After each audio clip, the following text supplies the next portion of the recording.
Hello hi नमस्ते, मैं हूं आपके साथ Anjali Baliyan and welcome back to online शिक्षण। सो सभी प्रशिक्षु छात्र छात्राएं हो जाइए तैयार, क्योंकि आपकी सेकंड सेमेस्टर की क्लासेस अब बड़े जोरों शोरों के साथ चलने वाली है। और आपको बता दूं कि एग्ज़ाम शुरू होने से लगभग जब भी आपकी एग्ज़ाम डेट आएगी तो फर्स्ट सेमेस्टर का हम क्विक रिविज़न करेंगे, बहुत ही सिंपल और सरल भाषा के नोट्स पे। क्लियर है दोस्तों? तो चलिए सबसे पहले हम डिस्कस करने वाले हैं जो कि सब्जेक्ट हम पढ़ाएंगे कल से। तो सबसे पहले हम बात करेंगे current Indian society and elementary education यानी एजुकेशन 3, जो आपका सब्जेक्ट है वर्तमान भारतीय समाज एवं प्रारंभिक शिक्षा। इसी का सिलेबस आज की क्लास में हम डिस्कस करेंगे और कल से आपकी इसकी क्लास शुरू हो जाएगी। तो बात करते हैं, इसको दो हिस्सों में डिवाइड किया गया है आपके सब्जेक्ट को। प्रारंभिक शिक्षा जिसमें हम बात करेंगे और दूसरा है शिक्षा और समाज।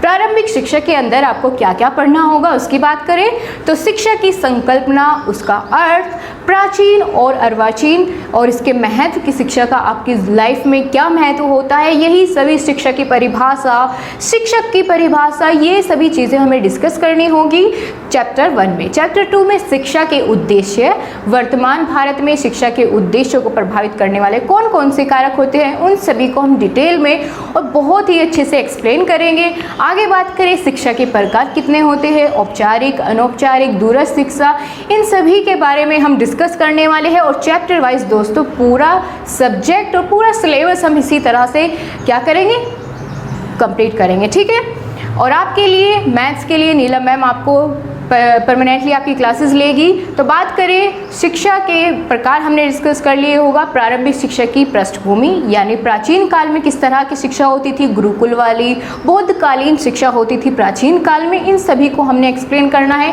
उसके बाद हम पढ़ेंगे मध्यकालीन शिक्षा यानी मुगल कालीन शिक्षा के बारे में। आधुनिक शिक्षा उसके बाद हमने पढ़नी है, यानी स्वतंत्रता के बाद से किस तरह का कार्यक्रम शिक्षा के लिए रखा गया है, किस तरह से पढ़ाया जाता है, स्कूलों में कितने बदलाव हुए हैं, वो सभी हम इस वाले चैप्टर में डिस्कस करेंगे।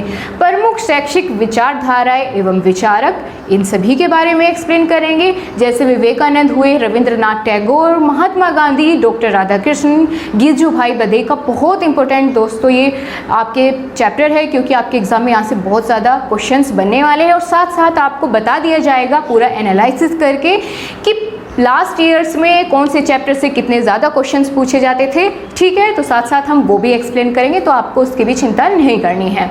बाद में बात करें कि इसी आपके सेक्शन में आपको पढ़ना होगा पाश्चात्य विचारक के बारे में, जैसे प्लेटो हुए, रूसो हुए, जॉन डीवी, फ्रोबेल, जो कि खासे महत्वपूर्ण हैं आपके सिलेबस के अंतर्गत, इनको हम जानेंगे। उसके बाद खंड 6 पे हम जाते हैं, उसमें शिक्षा और समाज आपको पढ़ना होगा। इसके अंदर क्या इनके बीच में क्या संबंध है शिक्षा के और समाज में, किस तरह से एक दूसरे को प्रभावित करते हैं, शिक्षा को प्रभावित करने वाले कारक कौन कौन से हैं, जैसे कि परिवार हुआ, विद्यालय हुआ, समाज हुआ, आसपास का वातावरण हुआ, इन सभी के बारे में। और शिक्षा और सामाजिक परिवर्तन के क्या कारक होते हैं, इन सभी को हम एक्सप्लेन करेंगे। ठीक है दोस्तों, बहुत ही सिंपल इजी लैंग्वेज में आपको पूरे नोट्स प्रोवाइड होंगे, पीडीएफ भी साथ साथ आपको मिलेगी, इसीलिए आप जो है टेलीग्राम ग्रुप को ज्वाइन कर लेना। लिंक आपको प्रत्येक वीडियो के डिस्क्रिप्शन में मिल जाएगा। और अगर आप चैनल पर नए हैं तो सब्सक्राइब ज़रूर करिए। आगे बात करते हैं तो हमें इसमें क्या पढ़ना होगा, और विद्यालय और समुदाय के संबंध यानी विद्यालय और सामुदायिक केंद्र के बीच में क्या संबंध है, ये सब पढ़ेंगे। उभरते समाज में प्रमुख मुद्दे, यहाँ से भी आपके एग्जाम में काफ़ी क्वेश्चंस आते हैं।